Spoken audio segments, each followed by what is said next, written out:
Hello बच्चों, welcome back to your favourite channel success Mantra online Pathshala. प्यारे बच्चों, आज हम देखेंगे क्वेश्चन आंसर। देखिए, ये सेकंड चैप्टर है प्रोज का। फ्लैमिंगो जो प्रोज का सेकंड चैप्टर लॉस्ट स्प्रिंग, इसकी हमने एक्सप्लेनेशन हमने देख ली है लास्ट वीडियो में। ठीक है, तो आज हम इसका लेंगे क्वेश्चन आंसर।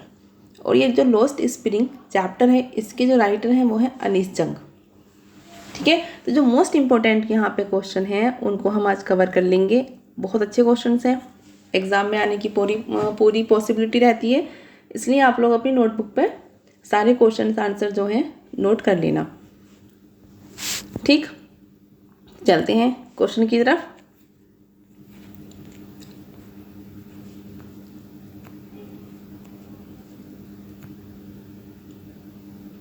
देखिए, ये क्वेश्चन नंबर 1। एक सेकेंड, ये देखते हैं। तो ये क्वेश्चन नंबर 1 है, what is Sahib looking for in the garbage dump. Sahib जो कूड़े का ढेर होता है उसमें क्या देख रहा है, मतलब उसमें क्या खोजता है। वेयर इज ही, वह कहाँ है। And where has he come from, और वह कहाँ से आया है। ठीक है, ये तो क्वेश्चन हो गया। इसका आंसर है Sahib is looking for gold in the garbage dumps. Sahib कूड़े के ढेर में से सोना निकालता है, मतलब सोना खोजता है। बताया था मैंने आपको कि सोना वो किसको कहता है। सोना कहता है जो भी उसकी यूज़फुल की चीज़ें कूड़े के ढेर में मिलती हैं, तो उसको साहिब को जो है वो सोने की तरह ही लगता है उसे, क्योंकि जो उनकी यूज़फुल की चीज़ें होती हैं बहुत मुश्किल से उन्हें मिलती हैं, कुछ कूड़े के ढेर में से मिलती हैं, तो उन्हें वो तो सोने की तरह लगेगा ही, उन्हें बहुत कीमती चीज़ लगती थी। तो इसलिए इसमें कहा गया है कि साहिब जो है कूड़े के ढेर से सोना निकालता है, मतलब सोना खोजता है। He is in the neighbourhood of the author, वह लेखक के पड़ोस में रहता है। और Sahib has come from Bangladesh, और साहिब बांग्लादेश से आया हुआ है। He came with his mother in 1971, वह लगभग 1971 में अपनी माँ के साथ इंडिया आ गया था। His house was set amidst the green fields of Dhaka, उसका जो घर था वो ढाका के हरे हरे खेतों के बीच में बसा हुआ था। Storm swept away their fields and homes, और एक बार तूफान आया और उसके घर को, उसके खेतों को सब बहकर मतलब ले गया। तूफान ने उसके घर को और खेतों को ख़त्म कर दिया। सो दे लेफ्ट द कंट्री, इस तरह से उन्होंने अपनी कंट्री को छोड़ दिया, मतलब बांग्लादेश को वो छोड़कर इंडिया आ गए थे 1971 में, उसकी माँ और साहिब। क्लियर, ये क्वेश्चन नंबर 1 आपका कंप्लीट हो गया होगा। आई होप आप लोग के समय में भी आ गया होगा। चलते हैं नेक्स्ट क्वेश्चन की तरफ। देखिए क्वेश्चन नंबर 2। देखिए सारे क्वेश्चन यहाँ पे इंपॉर्टेंट क्वेश्चन है। ठीक है, एग्जाम में आए हुए भी हैं, लास्ट जो प्रीवियस एग्जाम हो चुके हैं उसमें भी आए हुए हैं, प्लस एनसीईआरटी की जो बुक के जितने भी सॉल्यूशन है वो सब यहाँ पर है। सेकेंड है, what explanation does the author offer for the children not wearing footwear. ये ऑथर ने क्या एक्सप्लेनेशन दिया कि बच्चे जो शूज़ नहीं पहनते हैं उनके लिए उसने क्या एक्सप्लेन किया। देखिए, one explanation offered by the author is that it is tradition to stay barefoot. यहाँ पर लेखक ने एक एक्सप्लेनेशन दिया है कि जो बच्चे जैसे नंगे पैर रहते हैं, बेयरफुट होता है नंगे पैर रहते हैं, वो एक उनका एक ट्रेडिशन है। ठीक है, मतलब एक ट्रेडिशन है कि नंगे पैर रहना। कहीं कहीं पर होता होगा कि नंगे पैर रहना जो है एक ट्रेडिशन है। It is not lack of money, ये मतलब पैसे की कमी के वजह से नहीं है। He wonders if this is only an excuse to explain away a perpetual state of poverty, और वो मतलब इस पर आश्चर्यचकित भी होती है। मतलब लेखक यहाँ पे देखिए ही दे रखा है जबकि शी है, क्योंकि अनीस जंग जो है वो फीमेल है। उन्हें लगता है कि ये जो है अपनी मतलब पॉवर्टी को, निर्धनता को या गरीबी को छिपाने के लिए एक एक्सक्यूज़ है कि मतलब नंगे पैर रहना ट्रेडिशन है। He also remembers the story of a poor body who prayed to the goddess for a pair of shoes, मतलब वह याद करती हैं एक गरीब की कहानी की जो देवी से या गॉडेस से मतलब एक जोड़ी शूज़ के लिए प्रे करती हैं। ठीक है, तो इस तरह से जो है यहाँ पर एक एक्सप्लेन किया है ऑथर ने कि ये ट्रेडिशन है कि पैसे की कमी की वजह से नहीं है। लेकिन फिर वो आगे ये भी कहती हैं कि इस तरह से एक्सप्लेनेशन करना मतलब ये है कि एक तरह से अपनी गरीबी को छिपाना या गरीबी से बचने के लिए एक बहाना बनाया गया है इसमें। ठीक है, आगे चलते हैं, नेक्स्ट क्वेश्चन की तरफ बढ़ते हैं। क्वेश्चन नंबर 3 है, देखो क्वेश्चन नंबर 3 क्या, is Sahib happy working at the tea stall, explain. क्या साहिब टी स्टॉल पर काम करते हुए खुश हैं, एक्सप्लेन कीजिए। देखिए लास्ट में क्या होता है, साहिब एक टी स्टॉल पर काम करने लगता है, ठीक। तो उन्होंने कहा है कि बताइए जहाँ पर वो काम करता था टी स्टॉल पर, क्या वहाँ पर वो खुश था। तो no, Saheb is not happy working at the tea stall. नहीं, साहिब जो था टी स्टॉल पर काम करते हुए खुश नहीं है। He is no longer his own master, क्योंकि अब वो खुद का स्वामी नहीं है, मतलब खुद का मालिक नहीं रहा। जब पहले वो रैक पिकर था तो खुद का मालिक था, जब उसको दिल किया तब उसने घोड़ा बीन लिया, तब जब उसको दिल नहीं किया तब उसने नहीं बीना। लेकिन जब से टी स्टॉल पर काम करता था तो वो खुद का मालिक नहीं रहा था, बल्कि दूसरे के अकॉर्डिंग काम करता था, दूसरे के ऑर्डर पर वो चलता था। His face has lost the care free look, और जो उसका चेहरा था, जो उसके अंदर एक केयर फ्री मतलब एकदम आज़ादी वाली बात थी, वो सब खत्म हो गई थी, कहीं खो गई थी। The steel canister seems heavier than the plastic bag, और जो स्टील कैनिस्टर, अब जो काम करता था वो टी स्टॉल पर, तो उसको एक स्टील कैनिस्टर लेना होता था दूध लाने के लिए, वो उसको ज़्यादा भारी लगता था।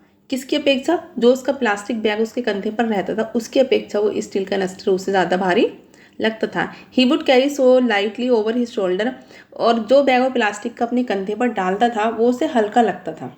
क्यों हल्का लगता था, क्योंकि वो उसका जो बैग था वो खुद का था, और जो ये स्टील कैनिस्टर है वो दूसरे का है, मतलब दुकान के मालिक का है, इसलिए उसे वो स्टील कैनिस्टर ज़्यादा हैवी लगता था। The bag was his, bag उसका था, और the canister belongs to the man who owns the tea shop, और कैनिस्टर जो था वो उस आदमी का था जो टी शॉप का मालिक था। इसलिए साहिब जो था टी स्टॉल पर काम करते हुए खुश नहीं था, क्योंकि उसे लगता था कि जो मैं खुद का जो मालिक था वो मेरा मालिकपन कहीं पे खो गया है, और मैं किसी दूसरे का सर्वेंट हूँ, किसी दूसरे के ऑर्डर पर मैं काम करता हूँ। तो इसलिए वहाँ पर वो खुश नहीं था। क्लियर, आई होप आपको अच्छे से समझ आ रहा होगा। अब चलते हैं नेक्स्ट क्वेश्चन की तरफ। देखिए, what does the title Lost spring convey. देखिए जो टाइटल है चैप्टर का लॉस्ट स्प्रिंग, वो क्या बताता है, ठीक है। लॉस्ट स्प्रिंग यहाँ पर किस लिए आया है, ये the title Lost Spring conveys how millions of children in India lost out and living the spring of their lives.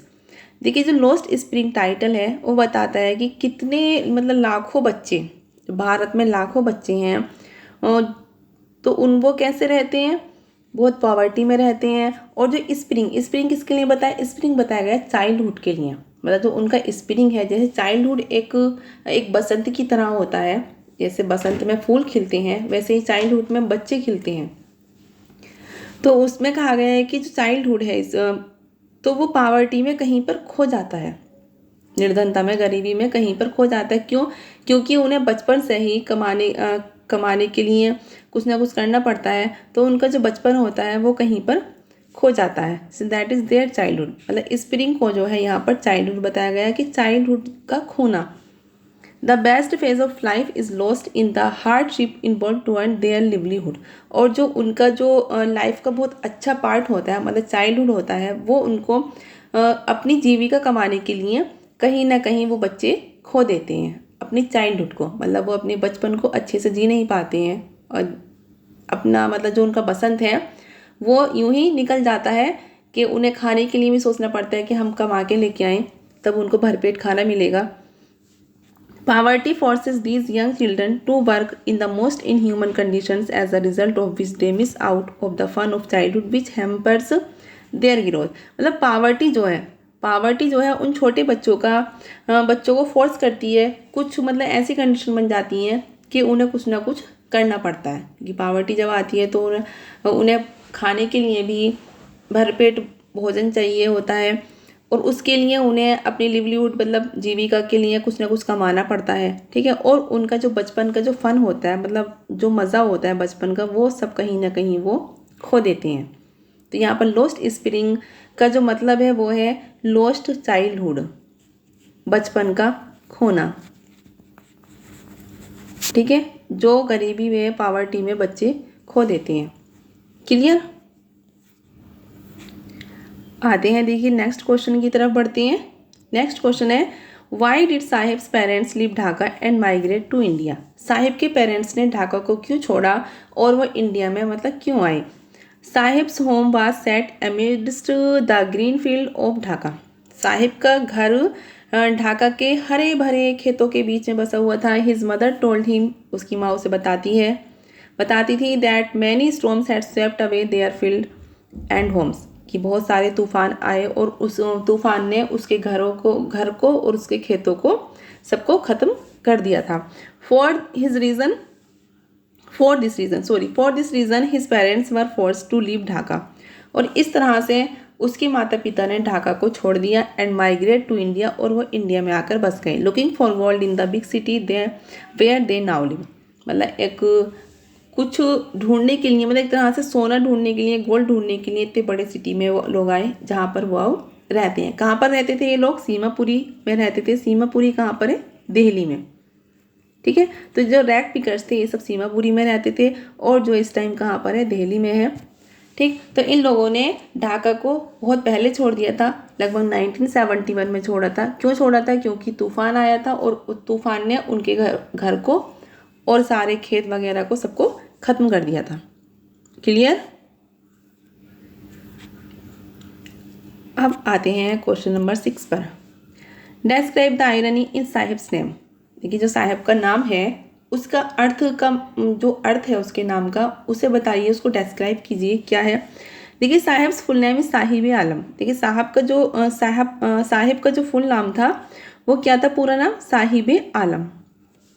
ठीक है, और विच मीन, जिसका मीन्स क्या होता है? लॉर्ड ऑफ द यूनिवर्स, मतलब पूरे यूनिवर्स का लॉर्ड, मतलब स्वामी, पूरे ब्रह्मांड का स्वामी, मतलब मालिक। मतलब एक तरह से क्या हो गया?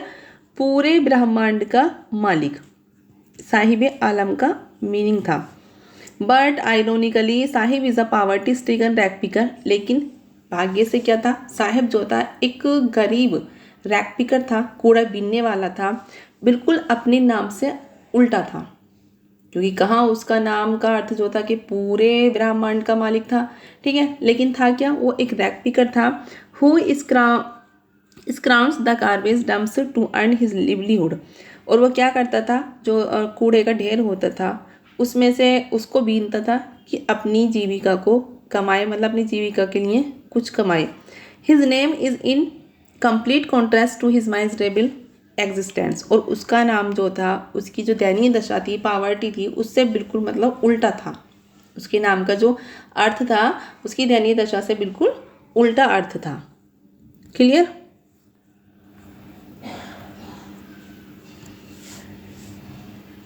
देखिए, नेक्स्ट क्वेश्चन है question number 7। What does the reference to chappals in Lost Springs है tell us about the economic condition of the rag pickers. मतलब जो चप्पल लॉस्ट स्प्रिंग चैप्टर में जो चप्पल का रेफरेंस दिया गया है वो हमें क्या इकोनॉमिक कंडीशन को बताता है, जो रैग पिकर्स की इकोनॉमिक कंडीशन थी।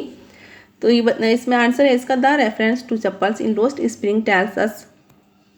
लॉस्ट स्प्रिंग में जो चप्पल का रेफरेंस हमें बताता है दैट द रैग पिकर्स पर पॉवर्टी स्ट्रिकन। जो रैग पिकर्स, जो कूड़ा बीनने वाले, रैग पिकर्स कौन है? कूड़ा बीनने वाले हैं। तो जो कूड़ा बीनने वाले थे वो पॉवर्टी स्ट्रिकन में थे, मतलब बहुत ज़्यादा गरीब थे। The fact that they are not able to buy chappals. और ये फैक्ट था कि वे चप्पल खरीदने लायक नहीं हैं। Reflects their extreme state of poverty, क्योंकि वे काफ़ी गरीब बच्चे थे। Because of which they are unable to buy basic things. और इसकी वजह से, पावर्टी की वजह से, जो उनकी बेसिक थिंग्स थी वो भी नहीं खरीद पाते थे, वो भी खरीदने में वो अनेबल रहते थे। इसलिए वो बच्चे चप्पल भी नहीं खरीद पाते थे, क्योंकि उनमें क्या था? बहुत ज़्यादा गरीबी थी, क्योंकि वो कूड़ा बीनते थे और कूड़ा बीनने से जो ही उनकी जीविका चलती थी। क्लियर। चलते हैं नेक्स्ट क्वेश्चन की तरफ। देखिए, नेक्स्ट क्वेश्चन है, what job did Saheb take up was he happy. Saheb को क्या जॉब मिली थी और क्या वह उस जॉब से खुश था? तो आप समझ गए होंगे इतने क्वेश्चन पढ़कर और चैप्टर पढ़कर के साहिब को क्या जॉब मिली थी, कहाँ पर जॉब मिली थी उसको। Sahib took up work at a tea stall. देखिए साहिब को जो होता है एक टी स्टॉल पर वर्क मिला था, जॉब मिली थी। Where he had to perform several और जॉब्स, जहाँ पर वो कई प्रकार के काम किया करता था। Including getting milk from the milk booth, जैसे कि मिल्क बूथ से दूध लाना। ही वॉज नॉट हैप्पी, लेकिन वह खुश नहीं था। As he had lost his independence, क्योंकि उसने अपनी जो आज़ादी थी, इंडिपेंडेंस था, वो उसका कहीं खो गया था। दो ही अर्न 800, जबकि वह 800 रुपये कमाता था। And got all his meals free, और उसे पूरे दिन का खाना भी फ्री मिलता था। He was no longer his own master, तब भी उसको लगता था कि जो मेरा खुद का जो मैं खुद का जो मालिक था वो मेरा कहीं पर ख़त्म हो गया है, अब मैं खुद का मालिक नहीं रहा हूँ। इसलिए वह वहाँ पर खुश नहीं था टी स्टॉल पर। तो बच्चों ये रहे मोस्ट इम्पोर्टेंट क्वेश्चन यहाँ पर आपके जो चैप्टर से लिए गए हैं, और एनसीईआरटी से यहाँ से क्वेश्चन लिए गए हैं, और जो प्रीवियस क्वेश्चन आए हुए हैं वो भी यहाँ पर लिए गए हैं। ठीक है, तो बेटा एक एक क्वेश्चन को आप अच्छे से क्लियर कर लेना, नोटबुक में लिख लेना, एक भी क्वेश्चन बाहर नहीं जाएगा। और मैंने अच्छे से एक्सप्लेन करने की कोशिश की है। बताइएगा आप लोगों को समझ में आया या नहीं आया, पूरा चैप्टर आपकी समझ में आया है या नहीं आया है। ठीक है, फीडबैक दीजिएगा। फिर मिलते हैं नेक्स्ट वीडियो में, और आप ये बताते रहिएगा कि आपको और क्या मतलब पढ़ना है, क्या इसमें इंक्लूड करूँ मैं। और अब ये बताइए कि जो नेक्स्ट वीडियो में लूँ, नेक्स्ट क्लास लूँ, तो वो ग्रामर पे लूँ या इसी को मैं आगे बढ़ाऊँ, मतलब इसी का जो नेक्स्ट चैप्टर है उसको आगे बढ़ाऊँ। ठीक है, तो मिलते हैं नेक्स्ट वीडियो में, तब तक के लिए बाय, अपना ख्याल रखिएगा।